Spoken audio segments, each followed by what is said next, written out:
আসসালামু আলাইকুম। সাথে থাকুন, পুরোটা শুনতে থাকুন। জীবন বদলাতে পারে। বিদায় হজের ভাষণ, মানবতার চিরন্তন শিক্ষা। প্রিয় দর্শক, বিদায় হজের ভাষণে মহানবী হযরত মুহাম্মদ মানবজাতিকে এমন কিছু শিক্ষা দিয়ে গেছেন, যা আজও আমাদের জীবনের পথ দেখায়। তিনি মানুষের জীবন, সম্পদ ও সম্মানের মর্যাদা রক্ষা করার শিক্ষা দিয়েছেন। বলেছেন, কোনো মানুষের ওপর জুলুম করো না, কারো অধিকার নষ্ট করো না। তিনি আরও শিক্ষা দিয়েছেন, কোনো আরবের ওপর অনারবের, কোনো অনারবের ওপর আরবের শ্রেষ্ঠত্ব নেই, শ্রেষ্ঠত্বের প্রকৃত মাপকাঠি হল তাকওয়া।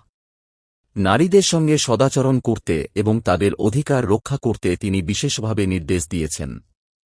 তাই বিদায় হজের শিক্ষা শুধু একটি ঐতিহাসিক ভাষণ নয়, এটি ন্যায়, মানবতা, ভালোবাসা ও দায়িত্ববোধের চিরন্তন বার্তা।